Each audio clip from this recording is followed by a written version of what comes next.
जोंनिनो गायसनगिरि आफादगिरि मानिजाथाव रन्जन दैमारी सारजों लोगोसे सा6 लिडार्स एन्ड केडार्स बिथांमोननि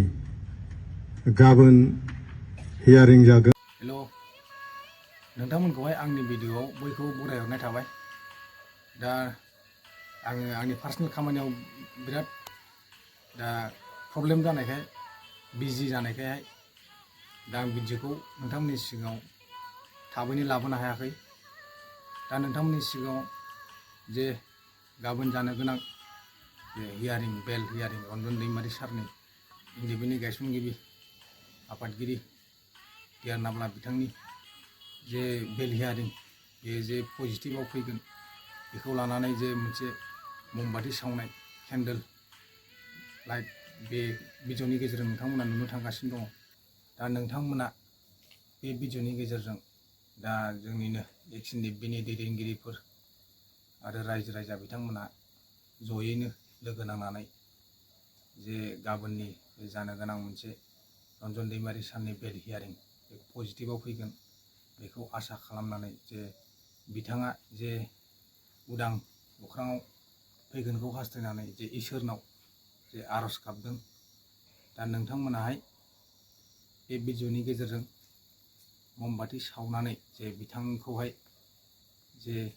उदां जानायनि लामायाव फैगोनखौ मिजिं खालामनानै जे गासैबो रायजो राजा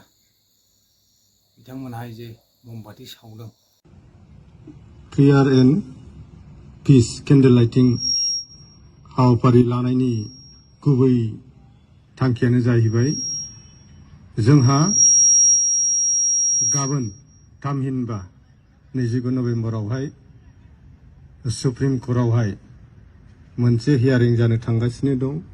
जोंनिनो गायसनगिरि आफादगिरि मानिजाथाव रन्जन दैमारी सारजों लोगोसे सा6 लिडार्स एन्ड केडार्स बिथांमोननि गाबोन हियारिं जागोन। आरो बे हियारिंआवहाय जाहाथे सारमोनाहाय उदां अख्राङाव थामहिनबा बिथांमोनहा गयो। दा बे नोजोरखौ बा थांखिखौ लानानैनो जोङो दान्दिसे आफा इसोरनाव आर'ज गाबगोन जाहाथे गाबोननि हियारिंआ जाहाथे पजिटिभ रिजाल्ट जायो बा उदां अख्राङाव गबोयो। बिनि थाखायनो दिनैनि बे हाबाफारिखौ लानाय जादों। जोंहा हाबाफारि बायदियै गोबांथार गैया। जोङो बे समावहाय गिबियावनो दिनैनि हाबाफारिनि गिबि एजेन्डायानो जाहैदों केन्डेल लाइटिं। थामहिनबा जों केन्डेलखौ सावगोन आरो बेखौहाय सावजेनगिरि हिसाबै जोंनिनो मानिजाथाव सिबिजाथाव आफादगिरि सिला बसुमतारी सारखौनो आङो सावजेनग्रोनो थाखाय आङो आवगायनो खावलायदों। सारा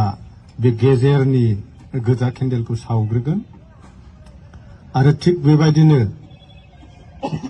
नैथियावहाय बिनायसा सार आगदानि गोथां केन्डेलाव सावगोन आरो थामथियावहाय जोंजोंनो अरायसम हेफाजाब होबाय थानाय मार्टियास फेमिलिनि बिदा गिदिर फरेन्द्र नार्जारी बिथाङा सावगोन। बेनिखायनो गिबियाव आङो सिला सारखौ आवगायनानै थांग्रोनो थाखाय सावहैग्रोनो थाखाय आं खावलायनाय जाबाय। सारा आवगायदो, बाबुल बिथाङा थांफादो।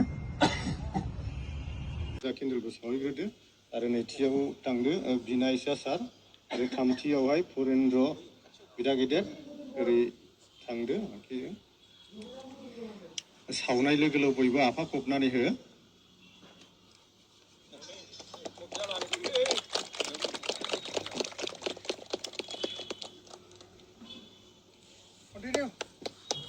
बयबो आफा फबनानै हो।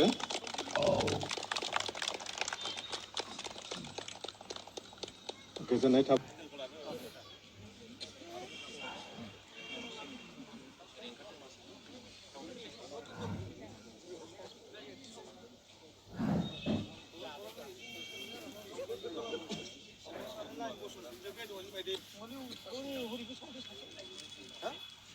जोंना ओरै बारा फैबायना मानसिया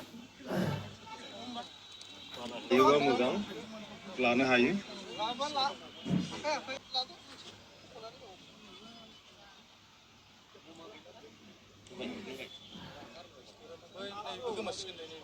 सावखांबायबा गोसो बयबो आर'ज गाबनो थाखाय आङो बयखौबो खावलायनाय जाबाय जागायबाय जे गाबोन 29 नभेम्बर जे सुप्रिम कर्टआव जे जोङो जोंनि साद' जे कनभिक्टेड सिबिआइ केसाव जे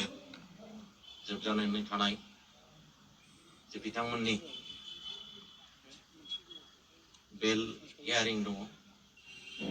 आरो बे बेल हियारिंआ मोजाङै मोजां जानांगौनि थाखाय दिनै जों भगबानाव मोनसे आर'ज गाबदों आरो बे हाबाफारिखौ सामलायनाय जोंनि क'क्राझार जिल्ला इउनाइटेड फराम अफ एक्स एनडिएफनि आफादगिरि बिथां बाहागो लानो हानाय इउनाइटेड फराम अफ एक्स एनडिएफनि मेरुनि दिदोम आफादगिरि बिथां बाहागो लानो हानाय जोंनि मार्टियार्स फेमिलि एस'सिएशननि सेरफांगुरि आनसलिकनि आफादगिरि बिथांजों फैफानाय गासै मार्टियार्स फेमिलिनि बिबानगिरि नोंथांमोन आरो बाहागो लाफैनो हानाय जोंनि इउनाइटेड फराम अफ एक्स एनडिएफनि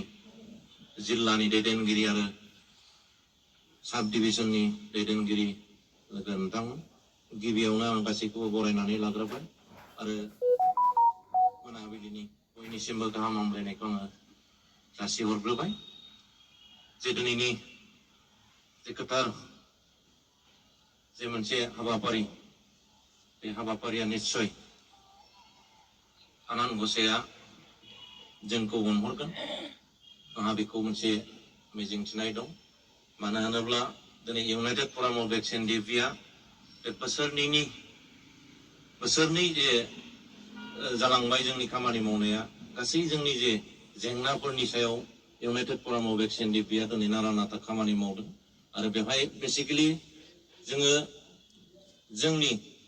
मेजर जेंनाया जाहैबाय जायफ्रा दिनै जेलाव मोनसे गावखौनो बावसोमनानै दङ जाय दिनै सिबिआइ केसाव साद' जोंनि रन्जन नाब्ला सारजों लोगोसे दैदेनगिरि बिथांमोन दङ आरो दिनै 57 जन जोंहा NIA आव दिनै जोबजानानै दङ दा बिथांमोनखौ उदां खालामनायनि नामाव जों इउनाइटेड फराम अफ एक्स एनडिएफआ दिनै नारा नाथा मोनसे खामानि मावदों दिनै आसाम स्टेट आरो सेन्ट्रेलजों जों दिनै सानसेबो जिरायाखै जगाजग लादों सावरायदों प्रेसार होदों आरो थिग बेनिनो फिथाइया दिनै मोनसे जानो थांगासिनो दं जोंनि थाखाय मोनसे गोजोनथाव जे जोंनि नाजानायजों जोंनि प्रेसार होनायजों जे इउनाइटेड फराम अफ एक्स एनडिएफआ जे जोंनि जुजिनाया दिनै मोनसे मोगथाङाव महर मोननो नागिरदों थिग बे साद' जे जोंनि कनभिक्टेड सिबिआइ केसनि जाय रन्जन दैमारि सारजों लोगोसे जोंहा साद' दं सोद्रोमाफोर बिथांमोना दिनै मोनसे बिथांमोननि जे बेल हियारिंआ दिनै गाबोन जानो थांगासिनो दं आरो बे दिनै मोनसे पजिटिभ रिजाल्टआ जोङो जागोन बेखौ जों दिनै आसा खालामनो हायो आरो बिथांमोननि जे बिथांमोनखौ लानानैनो दिनै गभर्नमेन्ट अफ आसामा मोनसे जों इउनाइटेड फराम अफ एक्स एनडिएफखौ मोनसे स्ट्रेस होदों आरो जोंनि मावनायखौ बिथांमोना दिनै गनायदों आरो दिनै बिथांमोननि खुगानिफ्राय दिनै मोनसे इंगितखौ जों दिनै मोनदों जाहाथे गाबोननि जे रिजाल्टआ जाहाथे बिथांमोनाबो मोनसे आपिल खालामदों जे मोजां मोनसे रिजाल्ट फैनो हायो आरो आसा खालामदों जे जोंनि चिफ मिनिस्टार आरो जोंनि जे लेजिस्लेटिभ एसेम्ब्लिनि जाय दिनै स्पिकार बिश्वजित दैमारि सार बिथांमोननि इनिसिएटिभआव दिनै मोनसे मोजां रिजाल्टखौ मोनगोन होननानै जोङो दिनै आसा खालामनो हादों आरो थिग बिदिनो दिनै जोङो भगबानाव मोनसे आर'ज गाबनाय हाबाफारि जों खालामदों बिथांमोना जाहाथे दिनै उदां अख्राङाव फैनायनि मोनसे माबायाव फैनो हायो बेखौ लानानै जोङो दिनै जयैनो जे आर'ज गाबदों आरो आं आसा खालामदों दिनैनि आर'ज गाबनायनि गेजेरजों जोङो जाहाथे सुप्रिम कर्टनि रिजाल्टआ मोजां फैयो बिथांमोना बेलाव फैनो हायो बेखौ आफा अबं गसाइनाव आङो गले गले आर'ज गाबदों आरो बाङा गोनां बाथ्राखौ बुंला उननि हाबाफारियाव जोङो गासै मोनफा मोनफा आपडेटफोरखौ जोंनि सोद्रोमा बा जोंनि मावथि लोगो बिथांमोननो होलांबाय थागोन जाहाथे नैबे स्टेपआ जाहाथे आवगायोबा बे पजिटिभ रिजाल्टआ जुदि फैयोब्ला उननि जेसेबां जे जेंनाफोर दं बेयो दिनै मोनफा मोनफायै सुस्रांजालांगोन आं बेखौ आसा खालामदों आरो दिनै इउनाइटेड फरामाव भेक्सिन डिपिआ बेखौ बिनि सायाव हाबा मावनाया दिनै खम जायाखै मोनफ्रोमबो बिथिङावनो दिनै नारा नाथा खामानि मावबाय थादों जाहाथे अराय सम जोंनि लोगो जोंनि जे भिक्टिमाइज फेमिलिया जोंजों लोगोआव थानानै जाहाथे मदद खालामफायो आं बेखौ अराय सम हास्थायो आरो दिनैनि जे मोनाबिलिनि जे केन्डेल लाइटिं हाबाफारिनि गेजेरजों जे आर'ज गाबनाय जे रन्जन दैमारि सारा जाहाथे गाबोननि जे हियारिंनि गेजेरजों जाहाथे उदां अख्राङाव फैनायनि लामाया फैयो बेखौ आनान गसाइनाव आं गले गले आर'ज गाबनानै दिनैनि फंनैसो जे बुंनाय बाथ्राखौ आं बेखिनियाव दोनथ'नाय जाबाय गोजोन्थों थेंक इउ